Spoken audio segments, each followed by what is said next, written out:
What's going on, y'all? It's JD Pickell with On 3. Today on the Hard Count, I'm going to tell you why the Ohio State defense will be better in 2022.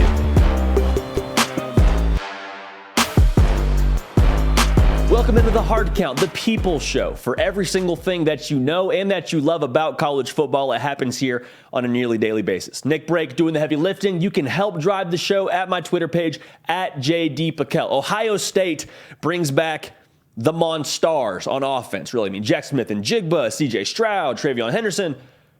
The big piece for Ohio State, the determining factor, if you will, to their success in 2022, by most accounts, is the defense.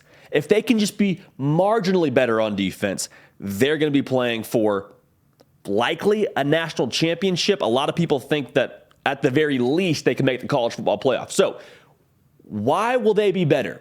What does Jim Knowles bring to the table that's going to allow them to be better? Jim Knowles, obviously defensive coordinator at Oklahoma State a year ago. Some people call him the nutty professor of college football. I'm going to talk to you about why his 4-2-5 defense is going to make them not only marginally better, but substantially better. The first piece of this, the 4-2-5 defense, it keeps a lot of, obviously, DBs in the game because you have four defensive linemen, 2 linebackers, and 5 DBs. So DBs are the fast guys. You got 5 fast guys on the field, a lot of speed on the field. What Jim Knowles wants to do defensively is he wants to play offense on defense. What does that mean? It means he wants to be able to be the aggressor. They want to make sure they are creating havoc, and they want to go at the offense. They're not just content with, okay, we'll sit back and we'll just hopefully force you to punt. They want to create turnovers. They want to get tackles for a loss. They want to make you uncomfortable. So they're going to blitz a little bit. They're going to do stunts. They're going to do a lot of things to try and mix you up, and those are hard for the quarterback. In addition to that, one way they make you uncomfortable is how versatile they can be with this defense. Having 5 DBs on the field, of those 5, you have 3 safeties. Anytime you have 3 safeties on the field, that makes the picture a little bit murky for the offense. Because as a running back, in pass pro, you're watching the safeties. If they're rolling or if they're coming up to the line of scrimmage or whatever they're doing, you're typically keying the safeties to see if they're going to blitz or what kind of picture it's going to be. The old adage is, hey, safeties don't lie. Well, if you have 3 safeties, you're probably able to fib, if that makes sense. Spencer Holbrook has a phenomenal article on Letterman Road right now talking about how Ohio State has not just 3, but like 6 safeties that they feel really confident in going forward into the season. So to have that depth and have that versatility at the safety position is going to be crucial for their defense in this scheme. In addition to that, they're also able to be versatile because you have 3 coaches on the field if you're playing your cards right with these safeties. Safeties, more often than not, are the ones calling the defense, getting everybody lined up. If you have 3 guys that can help your defense get lined up, 3 guys you feel good about, which it sounds like they do at the very least, you're in a really good position to be successful. Last year, Ohio State was good, not great getting after the quarterback. I mean, they were decent. They were like number 44 in the country in terms of applying pressure. Oklahoma State was number 3 in the country in terms of percentage of snaps that ended up being sacks. Like 10% of the time during dropbacks, Oklahoma State was able to get to the quarterback.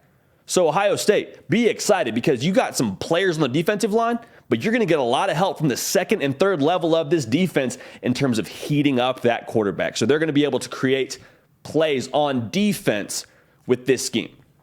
The other piece of this is they're going to be a lot better on 3rd down. Last year, Ohio State was like 42% conversion. They were giving up 42% of the time on 3rd down, a first down. Some of that's to scheme, some of that's to how they call the defense. Not the case with Jim Knowles. Jim Knowles in Oklahoma State, 28%. Only 28% of the time was the offense converting on 3rd down against them. A lot of that has to do with how they decided to play their 3rd down. Especially on 3rd down and short, Oklahoma State was content to play man coverage. You say, okay, that's cool. I'm all for man coverage, but why does that matter on 3rd down? Well, if it's 3rd and short, that means everybody else who's not in man coverage, according to Jim Knowles' defense, they're committing to the run.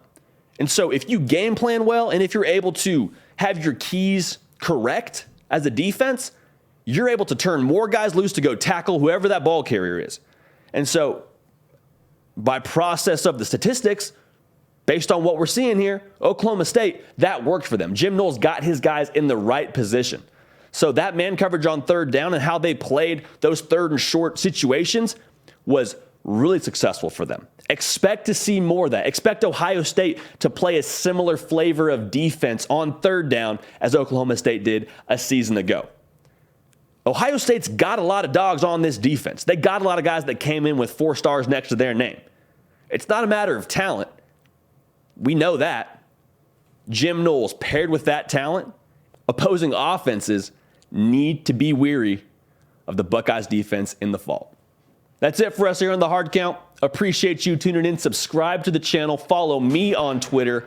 We got a lot of good things coming down the pipe. They're playing games here very, very soon. We want you along for the ride. We're going to keep the party rolling, and we will see y'all next time. Hey y'all, thanks so much for watching. Subscribe to the channel here to make sure you don't miss an episode of the Hard Count. Also be sure to check out other videos on the On3 YouTube channel.